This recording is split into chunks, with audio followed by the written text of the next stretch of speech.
আসসালামু আলাইকুম ওয়া রাহমাতুল্লাহি ওয়া বারাকাতুহু। প্রিয় দর্শক, সবাইকে স্বাগত জানাচ্ছি আশুলিয়া সিটি সেন্টার রমজানের আলো অনুষ্ঠানে। দর্শক, এই অনুষ্ঠানে রমাদানুল করিমের উপর আলোচনা করার জন্য আজকে আমাদের সাথে রয়েছেন বিশিষ্ট ইসলামী চিন্তাবিদ মাওলানা খালিদ সাইফুল্লাহ বকশী। আসসালামু আলাইকুম ওয়া রাহমাতুল্লাহি ওয়া বারাকাতুহু। ওয়া আলাইকুম আসসালাম ওয়া রাহমাতুল্লাহ। কেমন আছেন মুহতারাম?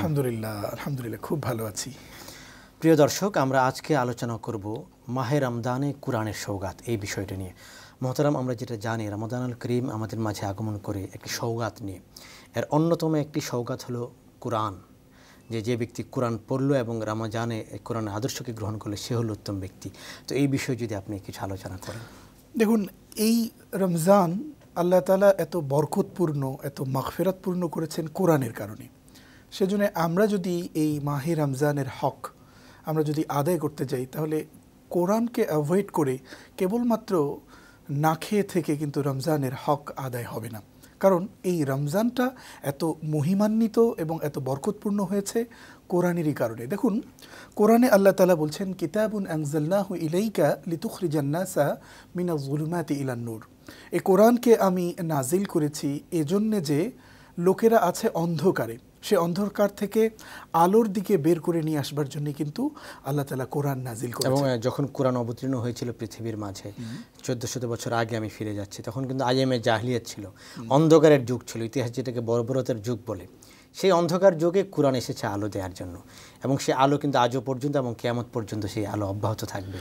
অবশ্যই থাকবে। এখন বিষয় হচ্ছে, মুসলমান যদি এই কোরআন এবং রসুল করিম সাল্লাল্লাহু আলাইহি সাল্লামের যে হাদিস, এই দুটোকে যদি যতক্ষণ পর্যন্ত তারা শক্ত করে ধরতে পারবে না, ততক্ষণ পর্যন্ত কিন্তু তারা ইমানের উপরে, হকের উপরে এবং সফলতার যাত্রাপথে কিন্তু তারা যেতে পারবে না। এই জন্য মুসলমানকে বারবার সবসময় তাদের একমাত্র জীবন বিধান কোরআনের কাছেই আসতে হবে। এবং আমরা কিন্তু কোরআন থেকে অনেক দূরে চলে যাচ্ছি। হ্যাঁ, দেখা যাচ্ছে যে রমজান মাস এলে কেবলমাত্র এটাকে খতম করা হয় বা তেলাওয়াত করা হচ্ছে, যদি কোরআন কেবলমাত্র এইরকম দৃষ্টিভঙ্গি নিয়ে আসেনি।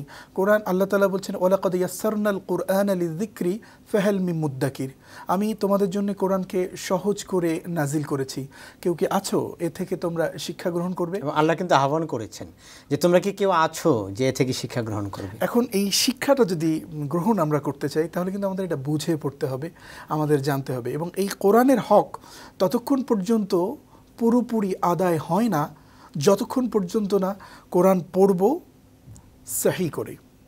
এই ব্যাপারে আমি পরবর্তীতে সুযোগ পেলে আমি বলবো। এরপরে কোরআন যতটুকুন পড়ব আমরা যেন বুঝে পড়ি, এবং যতটুকুন বুঝলাম তা যেন ব্যক্তি জীবনে, পারিবারিক জীবনে এবং আমার অধীনস্থতায় যারা বসবাস করে, আমার ফ্যামিলিতে বা আমার অফিসে, আমার অধীনস্থ চারপাশে যারা আছে, এবং তারা যেন এই কোরআন অনুযায়ী তাদের জীবনটা যাপন করে। আর 3 নম্বর হচ্ছে, কোরআনের হক আদায় হবে যদি এই কোরআনের প্রচার করি, প্রসার করি। তা না হলে কিন্তু কোরআনের হক আদায় হবে না। কেবলমাত্র আমি পড়লাম, প্রচার করলাম না। আমি পড়লাম, ভালো জানি, বাট আমি কি করি না, আমি নিজে এটার আমল করি না। তো এই মানে যত রকম ইবাদত আছে, সেই ইবাদতের মধ্যে রাসূল করিম সাল্লাল্লাহু আলাইহি ওয়াসাল্লাম বলছেন, আফদালুল ইবাদাহ তিলাওয়াতুল কোরআন। কোরআন মাজিদ হচ্ছে তিলাওয়াত সর্বোত্তম ইবাদত। এখন এই সর্বোত্তম ইবাদতটি আমরা যদি সর্বোত্তম পন্থায় করতে চাই, তাহলে আমাদের কিন্তু কোরআন শুদ্ধ করে পড়তে হবে। মোহতারাম, আমি আপনার সঙ্গে ব্যাপারটা শেয়ার করতে চাই। আমাদের দেখা যায় যে দর্শকরা আমরা অনেকেই অনেক কষ্ট করে ভোর রাতে উঠে আমরা সেহরি খেলাম এবং আমরা করলাম, কি বলে, নামাজে দাঁড়ালাম। এখন নামাজে দাঁড়িয়ে যদি কেউ শুদ্ধ করে কোরআন না শোনান আল্লাহকে, এবং কোরআন যদি, খুব সুন্দর একটি বিষয় আপনি কথা বলছেন, কোরআন যদি কেউ শুদ্ধ করে পড়তে না পারে, তাহলে কিন্তু কোরআন ভুলভাবে পড়লে এর অর্থ বিকৃত হওয়ার সম্ভাবনা রয়েছে। সেটাই আমি বলছি। এই বিষয়ে আসছি আপনার আলোচনা একটি ছোট্ট বিরতির পর। অনুষ্ঠানের এই পর্যায়ে নিচ্ছে ছোট্ট একটি বিরতি, একটু পরে ফিরবো, আমাদের সঙ্গে থাকুন। প্রিয় দর্শক, বিরতির পর আবার আমন্ত্রণ আশুলিয়া সিটি সেন্টার রমজানের আলো অনুষ্ঠানে। আমরা আজ আলোচনা করছি মাহে রমজানে কোরআনের সওগাত এই বিষয়টি নিয়ে। আপনি যেটি বলছিলেন যে কেউ যদি রমাদানুল কারীমে কোরআন পড়ছে, কিন্তু কোরআন যদি ভুল করে পড়ে, অশুদ্ধ পড়ে, তাহলে এক তো তার গুনাহ হবে, দ্বিতীয়ত হলো যে কোরআনের অর্থটি বিকৃত হয়ে যাচ্ছে। আমি এই প্রসঙ্গে একটা উদাহরণ দিতে চাই আমাদের দর্শক শ্রোতাদের উদ্দেশ্যে, যে দেখুন আপনি নামাজে দাঁড়ালেন, এখন আপনি সূরা ফাতিহাই পড়ছেন, আলহামদুলিল্লাহি রাব্বিল আলামিন। কি চমৎকার একটি বাক্য, সমস্ত প্রশংসা কেবলমাত্র আল্লাহর জন্য। যদি তিনি কি করেন, দুটো হা আছে, একটা হা একটা হলো হা, সে যদি আলহামদুর জায়গায় সে যদি পড়ে আলহামদুলিল্লাহি রাব্বিল আলামিন, উচ্চারণটা একটু চেঞ্জ হয়ে গেল, একটু চেঞ্জ হলেই অর্থটা দাঁড়ায় হচ্ছে সমস্ত ছেঁড়া কাঁথা, টুকরো কাপড়, নেকড়া ওই আল্লাহর জন্য যিনি গোটা পৃথিবীর রব। মানে কি একটা জঘন্য অর্থ দাঁড়ায় সামান্য একটু সচেতনতার অভাবে। কেউ যদি আবার কোরআন কি বলবো, যে সে দাঁড়িয়ে পড়ছে উল হু আল্লাহু আহাদ, বলো আল্লাহ এক, মানে আল্লাহ রবুবিয়াত একত্ববাদের ঘোষণা করছেন তিনি দাঁড়িয়ে, কিন্তু কুল বড় কফের জায়গায় তিনি যদি ছোট কাফ দিয়ে পড়েন, তাহলে যারা কুল খাও আল্লাহ এক, মানে আল্লাহ একজন আছে, মানে অর্থটি বিকৃত হয়ে যাচ্ছে এবং হাস্যকর হয়ে যাচ্ছে। যেখানে আমাদের জন্য একটি শিক্ষা, একটি ঘোষণা, একটি একত্ববাদের ঘোষণা আমি স্বীকারোক্তি দিচ্ছি, সেখানে যদি আমি একটু শুধু অসচেতন হলাম যে যেখান থেকে শব্দটি উচ্চারণ করার কথা সেই জায়গা থেকে আমি উচ্চারণ করলাম না, তাহলে কিন্তু অর্থ বিকৃত হয়ে যাচ্ছে, অর্থ বিগড়ে যাবে। এবং আমাদের মুসলমানদের, আমরা গাদা গাদা বই পড়ি, আমরা ক্লাসের বই পড়ি, কত সাহিত্য পড়ি, কত উপন্যাস পড়ি, কিন্তু একটু কোরআনের কাছে আসি না। অথচ এই রমজান এসছে, কোরআন আমাদের জন্য এসছে, একমাত্র পৃথিবীতে কোরআন একমাত্র অবিকৃত একটি ধর্মীয় গ্রন্থ, যা পৃথিবীতে আর কোনো ধর্ম, অনেক ধর্ম আছে, তাদের কিন্তু যারা পুরোহিত বা তাদের যারা স্কলার আছে, তারা কিন্তু কেউ গ্যারান্টি দিয়ে বলতে পারবে না যে আমাদের ধর্মীয় গ্রন্থটি অবিকৃত অবস্থায় আছে। এটা আল্লাহ তাআলা বলছেন, ইন্না নাহনু নাযালনা যিকরা ওয়া ইন্না লাহু লাহাফিজুন। নিশ্চয়ই আমি কোরআনকে নাজিল করেছি এবং এই কোরআনকে সংরক্ষণ করবার দায়িত্বই আমি নিজেই গ্রহণ করেছি। এবং মজার খবর হচ্ছে, বাংলাদেশে মানে সাধারণ মানুষরা এটার ব্যাপারে যতটা দায়িত্ব নেওয়া উচিত ছিল ততটা না নেওয়া হলেও, আবার একটা দিক বাংলাদেশে অত্যন্ত আমরা বোধহয় থ্যাঙ্কস জানাতে হবে, সেটি হচ্ছে বাংলাদেশে অসংখ্য হাফেজ, লাখ লাখ হাফেজে কোরআন, এবং যারা বাংলাদেশের মাটি থেকে আরও অনেক দেশে, কাতার, বাহরাইন, সৌদি আরব, লিবিয়া, ইরান, তুরস্ক, জর্ডান থেকে নিয়ে শুরু করে পৃথিবীর নানা দেশে বাংলাদেশের নামকে উজ্জ্বল করছে, এবং সেখান থেকে সর্বশ্রেষ্ঠ পুরস্কারটা কিন্তু তারা ছিনিয়ে আসতে পারছে। এজন্য বাংলাদেশে যে বেসরকারি মাদ্রাসাগুলো আছে সেখানেও তারা ব্যক্তিগতভাবে অনেক উদ্যোগ গ্রহণ করেছে। এখন বিষয় হলো, এই কোরআনের হক আদায়ের ক্ষেত্রে গণমানুষ, সাধারণ মানুষ, আমাদের প্রত্যেককেই এই কোরআনের দ্বারস্থ হতে হবে। তো এই যে রমজান মাস, এই রমজান মাসকে পেলাম, কিন্তু কোরআনের ফজল, করম, রহম, বরকত এগুলো যদি আমরা হাসিল করতে না পারি, তাহলে রমজান এলো এবং রমজান একদিন চলেও যাবে। রমজানের কিন্তু বেশ কয়েকটি দিন আমরা পার করে ফেলেছি, অতিক্রম করেছি, আর অল্প কিছু দিন আমাদের আছে। মানে রমজান আসবে একটি প্রস্তুতি আমাদের থাকে। সে রমজান আসলো এবং রমজান আমরা অতিবাহিত করলাম এবং রমজান চলেও যাচ্ছে, কিন্তু এই রমজানে আমি কতটুকু কোরআনকে অনুধাবন করতে পারলাম। এবং আপনি যে বিষয়টি নিয়ে বলছিলেন যে কোরআনের যে একটি হক রয়েছে, অধিকার রয়েছে, কোরআনের যে সওগাত রয়েছে, পয়গাম রয়েছে, এটিকে আমরা কতটুকু গ্রহণ করতে পারলাম, আমি মনে করি এই বিষয়টি ভাবার সময় আমাদের এসছে। অবশ্যই। এবং আপনাকে অনেক ধন্যবাদ জানাচ্ছি গুরুত্বপূর্ণ একটি বিষয় নিয়ে আলোচনা করার জন্য। আপনাকে অসংখ্য ধন্যবাদ আমাকে সময় দিয়ে ডাকবার জন্য। এ পর্যন্ত এখানে বিদায় নিচ্ছি। বিরতির পরে আমরা যখন আবার ফিরে আসব, তখন শুনবো হামদর্দ স্বাস্থ্য কথা।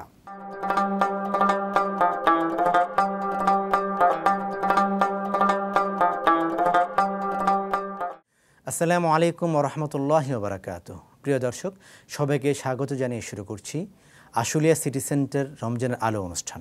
দর্শক, পরিচয় করে দিচ্ছে আজকের আলোচকের সাথে।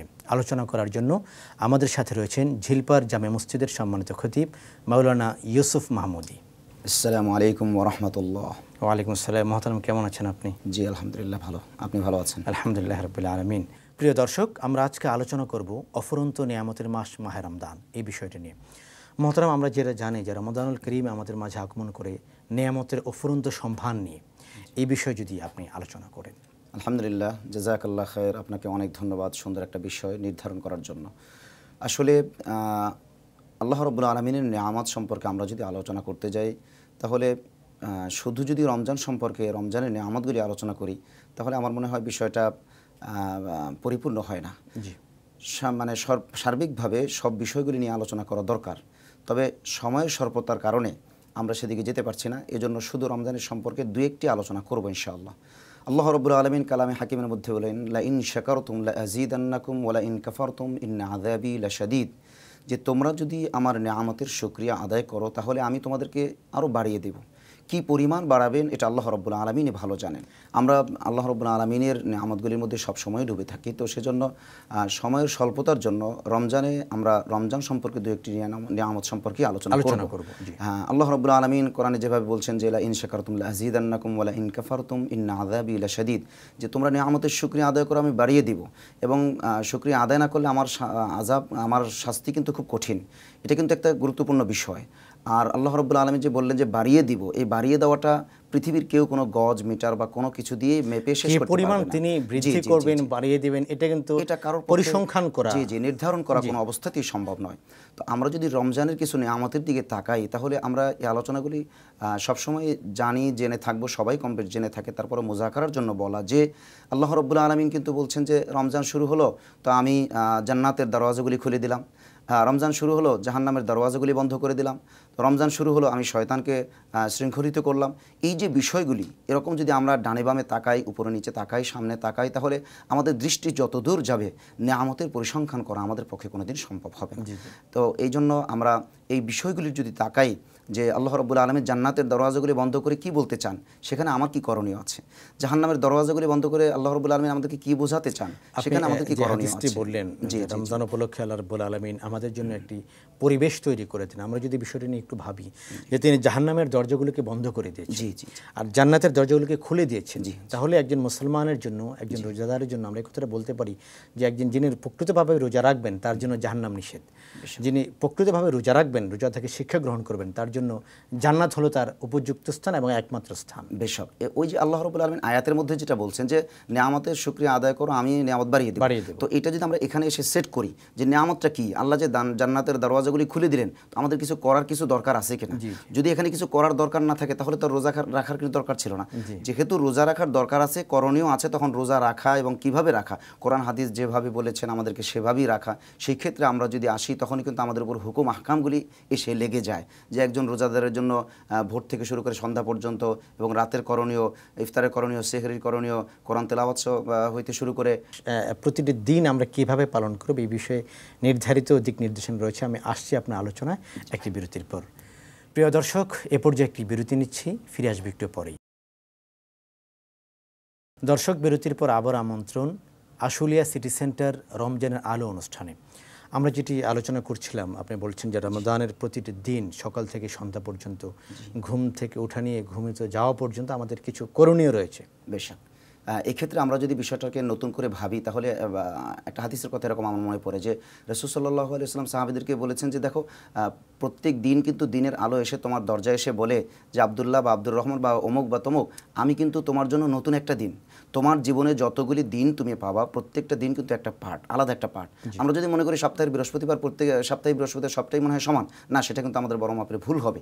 তো সেই হিসেবে আমাকে এভাবে ভাবতে হবে বা আমাদেরকে এভাবে ভাবতে হবে যে আমার জীবনের প্রত্যেকটা রমজানই আলাদা পার্ট, প্রত্যেকটা রমজানের প্রত্যেকটা দিনই আলাদা পার্ট, প্রত্যেকটা দিনের প্রত্যেকটা মুহূর্তই আলাদা পার্ট। তার মানে প্রত্যেকটা সেকেন্ড, প্রত্যেকটা সময় যে আমাদের গুজরাইত হচ্ছে বা অতিবাহিত হতে যাচ্ছে বা হচ্ছে, আমরা কিন্তু এটা আর পুনরায় কোনোদিন ফিরে পাবো না। পৃথিবীর কেউ ফিরে পায় না, আমরাও পাবো না। আর ওই সময়টাও আমাদেরকে ডেকে ডেকে বলে যে আমি কিন্তু আজকে তোমার জন্য নতুন, এবং আমি ইতিপূর্বে দুনিয়ার বুকে আর কখনো আসি নাই এবং কিয়ামত পর্যন্ত আমি আর কখনো আসবও না। তবে আমরা যেটা মনে করি যে আজকে সন্ধ্যা 7টা, আজকে বিকেল 5টা, আজকে বিকেল 3টা অতিক্রম করছে, ঘড়ির কাঁটা তো কাল আবার ঘুরে একই জায়গায় আসবে, কিন্তু বিষয়টি এটি নয় যে সময়টি আজকে আমার কাছ থেকে চলে গেল, যে সময়টি, যে মুহূর্তটি আমি আজকে অতিক্রম করলাম, এটি জীবনে কিন্তু আর কখনো ফিরে আসবে না। আমরা যদি জীবনের সময়টাকে একটা প্যাকেজ ধরি তাহলে প্যাকেজের মধ্যে তো এই আজকের সময় যে আপনি 3টা বললেন, এই 3টা কিন্তু একটা নির্ধারিত সময়, এই 3টা কিন্তু বারবার নেই। এই এপিসোডটি যে চলে যাবে এটা কিন্তু আর কখনো আসবে না। জি, সেটা আর কখনো আসবে না। তো এইভাবে করে আমরা যদি নেয়ামতের দিকে তাকাই যে আল্লাহ রাব্বুল আলামিন যে জান্নাতের দরওয়াজাগুলি খুলে দিলেন, জাহান্নামের দরওয়াজাগুলি বন্ধ করে দিলেন এবং একে 10 একে 70 করে দিলেন, যেমন মান জা বিল হাসানাতি ফালাহু আশরু আমসালিহা, তো 1 করলে 10 পাওয়া যায়, এটা নরমালি।